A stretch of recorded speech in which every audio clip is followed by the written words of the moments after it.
14,9.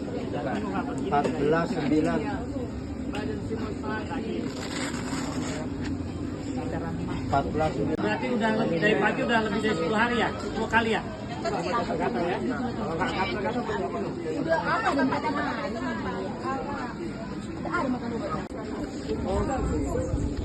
Terasa tegang.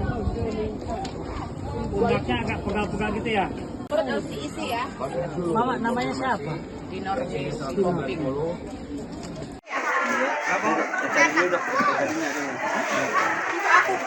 Perjanjian Perdagangan Bebas Indonesia dan juga Uni Ekonomi Eurasia atau Indonesia FTA, Indonesia EU FTA segera dijalankan dalam rangka penguatan akses pasar. Ya, Menteri Perdagangan menyebutkan bahwa perjanjian perdagangan dengan Uni Ekonomi Eurasia ini akan mendorong pelaku usaha Indonesia untuk memaksimalkan potensi ekspornya.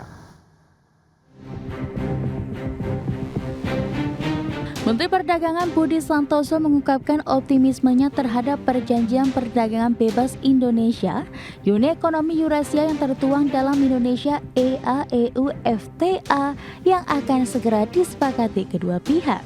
Di mana perjanjian ini akan menjadi momentum penting dalam penguatan akses pasar dan posisi strategis Indonesia di kawasan Eurasia.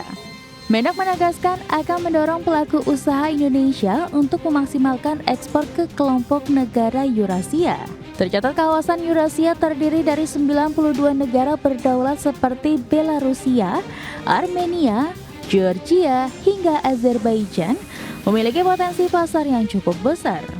Untuk itu, Menteri Perdagangan mengajak seluruh pemangku kepentingan, Kamar Dagang dan Industri, Asosiasi Usaha hingga pelaku bisnis Indonesia dan negara-negara Uni Ekonomi Eurasia untuk memanfaatkan perjanjian perdagangan Indonesia EA-EU FTA ini. Kita akan mempunyai banyak peluang pasar di negara-negara EA-EU. Apakah itu di Armenia, Rusia, Belarus, Kirgistan dan Kazakhstan ya, dengan potensi pasar yang cukup besar yaitu 179,8 juta jiwa.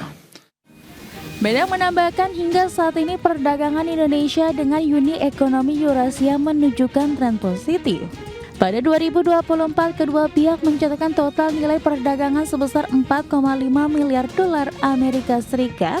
Sedangkan dalam 5 tahun terakhir dari 2020 hingga 2024, rata-rata pertumbuhan perdagangan Indonesia dengan Uni Ekonomi Eurasia tercatat sebesar 21,45%. Dari Jakarta, tim liputan IDX Channel. Ya, selanjutnya pemirsa, Menteri Keuangan Purbaya Yudi Sadewa mengklaim kepercayaan investor asing pada perekonomian Indonesia mulai kembali meningkat. Ya, hal ini terbukti dari masuknya aliran modal asing ke pasar obligasi domestik. Meski perekonomian global masih terus fluktuatif, para investor global menilai jika risiko investasi di Indonesia makin rendah.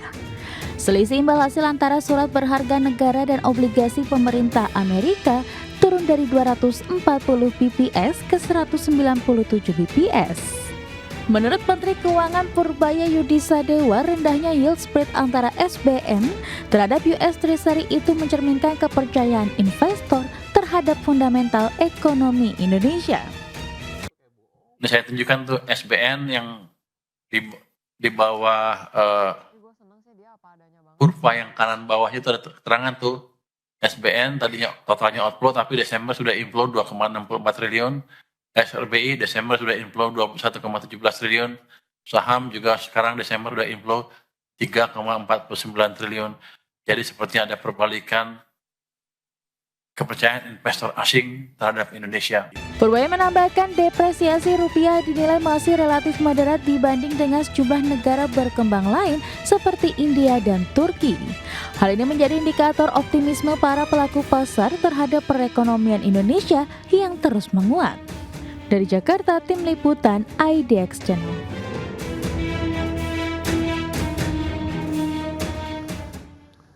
Ya, meski kepercayaan investor cukup tinggi, Presiden Prabowo Subianto berharap investasi asing yang masuk ke Indonesia bisa bermanfaat besar bagi kesejahteraan masyarakat. Ya, Presiden Prabowo Subianto menegaskan Indonesia harus mengambil segala bentuk kesempatan kerjasama strategis dengan negara-negara lain, terutama dalam mendorong pertumbuhan ekonomi secara berkelanjutan. Terlebih lagi Indonesia tercatat sebagai negara dengan ekonomi terbesar ke-8 secara global. Untuk itu potensi kerjasama strategis dan investasi dari negara maju dan berkembang sangat terbuka luas. Presiden meminta seluruh kementerian dan lembaga selalu berkomitmen terhadap masuknya investasi harus bermanfaat besar bagi masyarakat, di mana investasi harus benar-benar bertujuan meningkatkan kesejahteraan rakyat, bukan dimanfaatkan untuk kepentingan elit. Pemerintah yang bersih kunci kebangkitan suatu bangsa. Kesejahteraan akan datang manakala pemerintah kita bersih. Saudara-saudara sekalian, boleh kita anggarkan ratusan triliun, kalau itu tidak sampai ke rakyat, sangat sedih kita. Sangat sedih kita. Ya. Tapi saya terima kasih sekali lagi. Saya didukung menteri-menteri yang setia kepada bangsa dan rakyat. Saya minta ke mereka, jangan setia kepada Prabowo. Prabowo datang, Prabowo bisa pergi. Prabowo manusia. Setia kepada Republik, setia kepada rakyat. Pemirsa, PT Harta Dinata Abadi Tbk memperkirakan industri emas Indonesia memasuki fase baru menjelang 2026, ditopang oleh permintaan yang tinggi, ekspektasi pelonggaran kebijakan moneter, hingga ketidakpastian ekonomi dan geopolitik. Direktur Investor Relations Harta Dinata Abadi Tendra Krisnanda menilai bahwa kondisi ini mencerminkan perubahan struktural dalam peran emas di tingkat global maupun nasional. Yang menyampaikan tingginya permintaan emas global hingga akhir 2025 didukung oleh pembelian agresif Bank Sentral Global. Permintaan yang kuat dari Bank Sentral dan investor global menunjukkan adanya pergeseran cara pandang terhadap emas, terutama di tengah meningkatnya tekanan utang dan ketidakpastian ekonomi. Di dalam negeri, manajemen Harta Dinata menyebut arah kebijakan juga menunjukkan dukungan terhadap penguatan industri emas nasional. Kebijakan yang dimaksud adalah pajak ekspor emas yang akan berlaku mulai 2026 dengan tarif 7,5% hingga 15%. Berdasarkan tingkat pemrosesan dan harga emas global, kebijakan ini diproyeksikan mendorong peningkatan pasokan emas untuk pasar domestik, sekaligus memperkuat industri pemurnian dan manufaktur lokal.